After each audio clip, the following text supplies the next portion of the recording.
Hello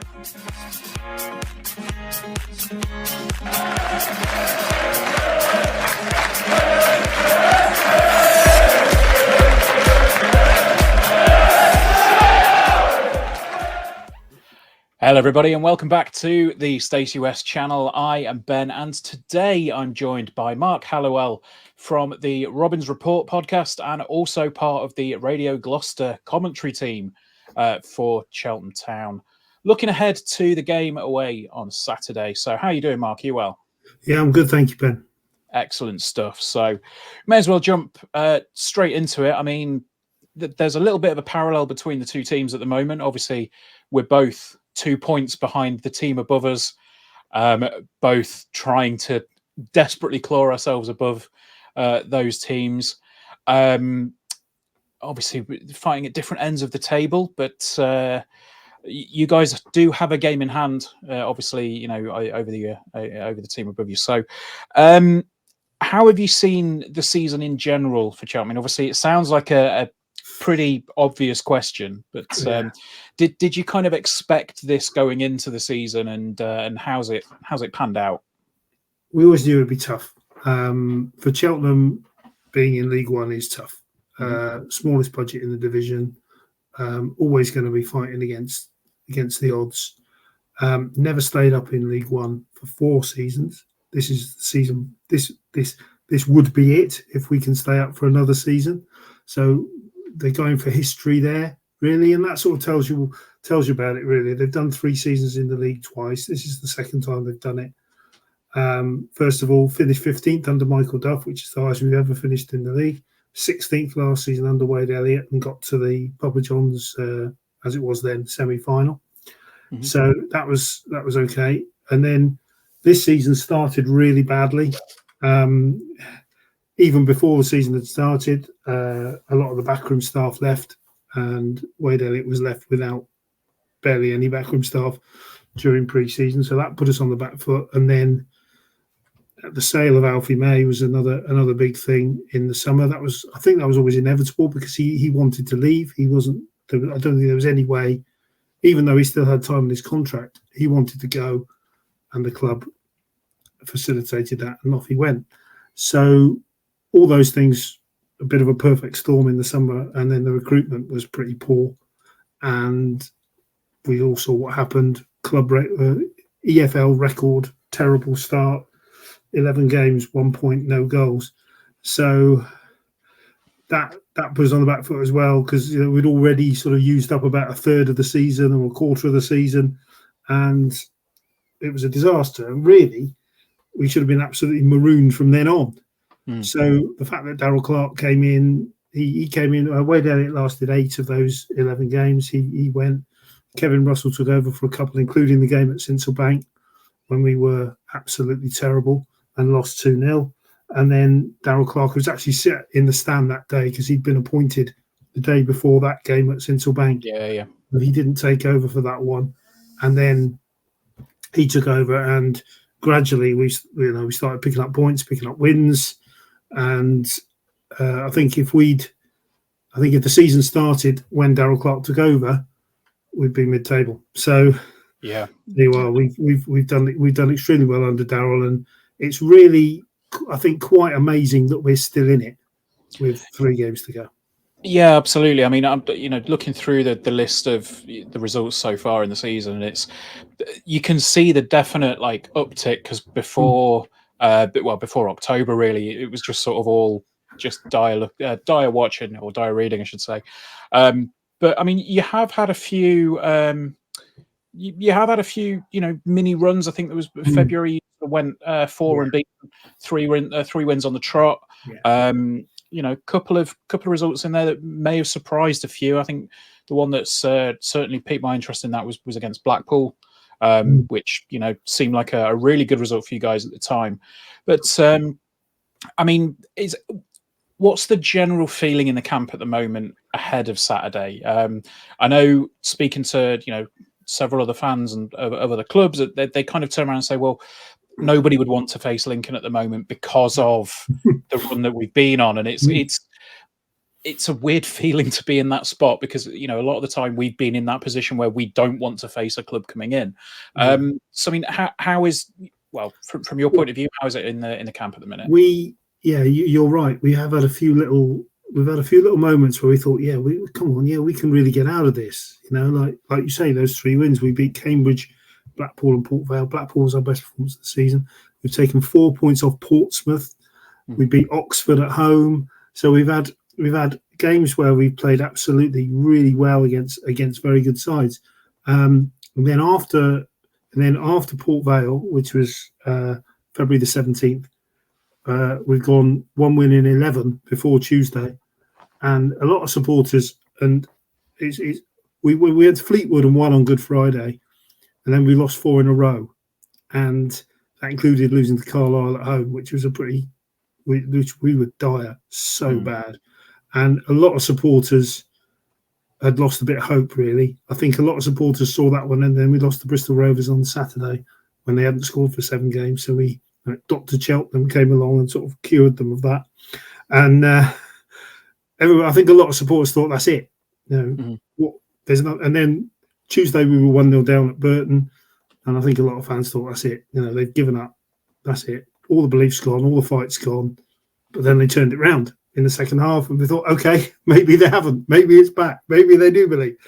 But you're right about Lincoln. I mean, they've done fantastically well, and I must admit, and this is nothing against anybody from a Lincoln persuasion, I was actually kind of hoping you might have lost on Tuesday, and then you would have been out. Then you would have been out of the playoffs, and then you thought, "Oh, stuff it, we're out of the playoffs," you know. Yep.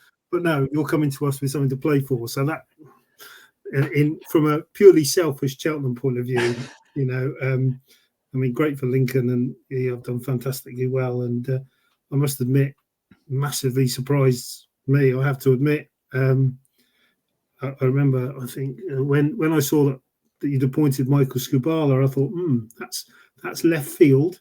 Yep. And because I remember him, he was at Leeds, wasn't he, with Jesse Marsh, and took over at Leeds for a little bit, didn't he? And then I thought, that's an interesting appointment. But then watching you go on that run where you hit 5 and Barnsley for 5 and 6 and 5 and goals here, there, and everywhere, which I hadn't really associated with Lincoln previously. You know, I thought you've been sort of what I would look at as quite a functional team, a team who's sort of well organised, well drilled, but very good at winning 1-0, or very good at, you know, but you've turned into something a lot different. So we know how tough it's going to be on Saturday. We've got you and then Peterborough, so we've got 2 really tough home games. But what we have done is given us something to play for, which we didn't think we were going to have maybe even a couple of weeks ago, because we thought we were gone. So that 45 minutes at Burton has really sort of woken everybody up again, and realised, actually, we could get out of this, but, you know, we've got to go out and do it. So we probably need to win 2 of our last 3, which is you, Peterborough, Stevenage. So it's not the 3 kind of games that you want at the end of the season, is it? No, because that's the point. Because we look back about 3 or 4 weeks ago, like when we went to Fleetwood, we thought, right, we've got to try and capitalise on this. We won at Fleetwood on Good Friday. We've got to try and capitalise on this, because those last 3 games are horrible. Yeah. Because at the time, Lincoln, Stevenage, Peterborough, or Lincoln, Peterborough, Stevenage in that order, were all going for the playoffs. Peterborough could have been going for automatic. So we thought those 3 teams at the end of the season are going to have something to play for. So if we're going to do this, we've got to try and do it before then. But we messed it up. So this is the position we're in. Yeah, I mean, look, it's never a nice spot to be in when you're at the wrong end of the table. But I mean, have there been any particular, you know, shining lights in the team so far this season? Anybody that you've been particularly proud of? I mean, obviously you said, you know, Darrell Clark's kind of well, as you say, if the season had have started when he took over, you'd probably be somewhere mid-table. So it sounds like there's no real threat to his position. It's just a case of the circumstance that he's in has led to where we are with Cheltenham at the minute. Yeah, and none of where we are is down to Darrell. It's all down to, it all goes a lot further back than that. He will turn around and say, he's already turned around and said that if he doesn't keep us up, he'll feel like he's failed. But he's also said it would be his greatest achievement in management if he keeps us up. So you gives you money, you takes your choice. Liam Sercombe has been the main man probably. I think they're giving out the Player of the Year on Saturday. I'd be amazed if he doesn't win it. Scored 10 goals this year from midfield, leading goal scorer. See, there's another problem. Our leading goal scorer's got 10. So that's another issue. That's always been an issue with us last 2 seasons, is scoring goals. But he's been outstanding. Then at the back, you've got the old man, Curtis Davis, 39 years old, defying age, still a fantastic player. Started 33 of our 43 games this year. Had a couple out through injury and had a suspension when he got sent off earlier in the year. He's been absolutely outstanding. Got the winner on Tuesday and just been absolutely superb. But the real one who we are looking to is Matty Taylor. Darryl bought him in January, had him at Bristol Rovers, bought him in from Forest Green up the road, and he's got 5 goals in 10 games. Okay. He did his hamstring against Cheltenham a few weeks ago, and we thought, that's it, he's gone, he's out. Came back on Saturday against Rovers and scored on Tuesday. So we're basically patching him up, and that's what we're doing with our team at the moment. There's so many of them being patched up and going out there playing on injuries. We've got 4 or 5 players who aren't going to play again this year because they're injured. Not the biggest squad, so it's a little bit bare bones. But there's also a little bit of Darryl's tried to whip up a bit of a siege mentality, sort of a bit of us against them. Come on, that sort of thing, band of brothers sort of thing, and that's what he's trying to whip up to try and see if he can just drag us kicking and screaming over that line.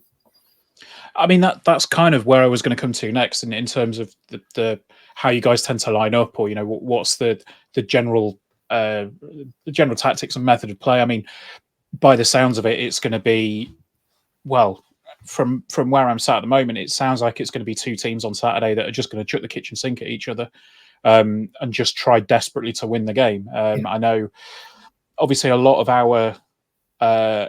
our mentality is probably going to be influenced by the game tomorrow night between Oxford and Stevenage. But if there is a Stevenage win tomorrow, it's going to be blood and thunder all from 3 o'clock, isn't it? Yeah, it is. It is, and it probably sets it up as a really decent game. Because, as I say, both teams have got to win the game. I mean, there's no messing about, really. A draw really isn't any good to either of us. I wouldn't have said. So it should actually turn out to be a decent game. Much in contrast to the game I remember last year at Whaddon Road between us and yourselves, which was one of the direst 0-0 draws I think I've ever seen in my whole life. I remember I've been down a few times there, because obviously I do have family down there, and it was I think a couple of years ago we drew 2-2, if I remember correctly. With what Teddy we thought Bishop was going to be Teddy Bishop scored a cracker in the last minute. And then the equaliser came immediately afterwards, which That's right. was and then last year was a absolutely appalling 0-0 draw. Which is Lincoln were.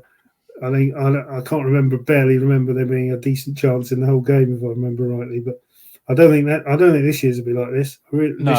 This year's will be like that. I really don't. No, I mean, like as you say, if Oxford win, then you've got to win. But then if Oxford lose, you've got to win as well. So I mean, it's a 6-pointer in a very strange way, isn't it? We're not taking points off each other, but I think the general consensus on both sides is that 3 points is an absolute must. I mean, honesty shout, can you see Cheltenham finding a way to do it on Saturday? I'd love to say I was really confident, but the fact that Lincoln are in the position they're in makes it more difficult for me. I'm looking at the 2 games. I'm looking at Lincoln and then Peterborough. Peterborough have still got a small squeak for automatic promotion, but that could be extinguished by Saturday. So in effect, that's probably the game that I would say that we've got more of a chance in. Yeah. Because they might think, okay, we've got playoffs coming up. don't really want, get everybody fit. Yeah, exactly right. But then if we don't win on Saturday and Burton do, they've got Reading at home, then we go into the last 2 games and we're 5 points behind them with 6 points to get, which means then we have to win the last 2. Yeah. So if we can get something, I mean, basically last Tuesday's game at Burton was all or nothing. It was basically Darryl saying, and the players were saying, Curtis Davies said it to me after the game, we chucked everything at that game. And that's basically how we've got to look at each game. The next most important game is Lincoln. So we've got to chuck everything at Lincoln. Doesn't matter if, just go out there, leave everything out there, just wallop, just bam, go and attack it. And I think that's the way that we've got to look at it. We can't really worry about Peterborough yet. Like if we get Lincoln and we beat Lincoln and Burton lose or Burton draw, then we'll go above them. And then we're in a great position going into the Peterborough game because we can then try and win that and get 3 points above them or 2 points above them. So many variables in it, but it's Lincoln's form and Lincoln's the run that you've been on. I think it's one. You lost that one game, didn't you? And you've lost one game. Yeah, we've lost 2 games this year. This calendar year, we've lost 2 games. So that's the thing that really. I mean, I have to admit to you, I didn't expect you to go to Oxford and win. And neither did we. So, I thought to myself, "Oh, that's tough," especially with so much on it, especially with you knowing that if you'd lost that game, that was it. You couldn't get to the playoffs. So for you to have gone there and won shows a real, like us at Burton. I think the 2 results were very similar. They were absolute must-win games for both teams, and they both went and won them. So that shows you really that both teams should come into Saturday's game with massive confidence and with a massive, belief. Really, I mean, we thought our belief was gone. A lot of our fans thought our belief was gone, but it's back. So there you are. So I'm looking forward to it, but I'm nervous as hell. Yeah, no, I think that's probably going to be the atmosphere in both camps. I think again for very differing reasons, but. Look, I mean, it's been really good to talk to you. Really do appreciate you coming on. I normally we ask for a prediction, but I think it's just that big a game that whatever we say will be pounced on by somebody. So, on our podcast, the Robins Report, which we recorded last night, I said 1-1. Okay, I said 1-1. So no good to either team, to be honest, but. I sat on the fence. Yeah, I've got the splinters. So yeah, I said 1-1. So, well, I mean, we are coming to you. As I say, we are coming down with. I haven't heard any updates, but I'm presuming that Rico Hackett won't be in the squad because he looks like he dislocated his shoulder. And you had the man sent off, didn't you? Yeah. So Dylan Duffy, who was his replacement and who would be his natural replacement, is. Unfortunately unavailable tomorrow, so it could see potentially Jack Burrows come in, who's been a bit of a forgotten man. We've got him on loan this season, and he played really, really well, and then I think he had a bit of an injury and just found his form a bit lacking. So he's come in.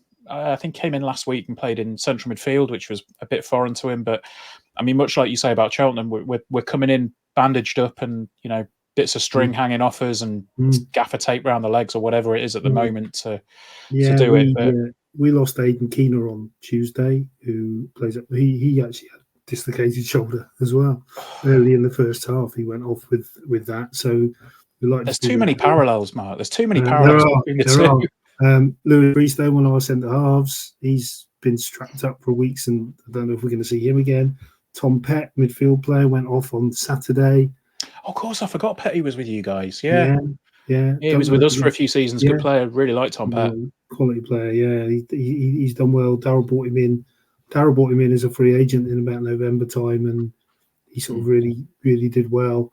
Been struggling a bit recently. I think he's been playing with an injury recently, which I think now has just sort of got to a stage where, I'll say, he went off against Bristol Rovers on Saturday.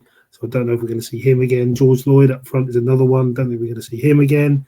So we're down a little bit with players. Matty Taylor, as I said, we're sort of taping his hamstring up and saying, please last for 3 games if you can. And that's basically the situation we're in. It's Yeah, so we're hoping against hope that we can just scrape together enough points to have more than Burton, or the same as Burton, and a better goal difference by sort of 3 o'clock on April the 27th. Absolutely. Well, look, I mean, as I say, it's been a joy talking to you, and I really do appreciate you popping on. We'll give you, 30 seconds or so. Just go and promote yourself. Let us know where we can find you if we want to. Yeah, thanks. Yeah, so my X handle is at Mark Haliwell 1, and we do a podcast every week called The Robins Report, where we just sit and chew the fat about our football club. And and I, as I say, I do I've done every game this year for BBC Radio Gloucestershire. I'll be there on Saturday alongside the legend that is Michael Horton on the gantry at Whaddon Road. Looking forward to that very much, and all the best to Lincoln for the rest of the season. I hope you find your way into the playoffs, because it's nice to see.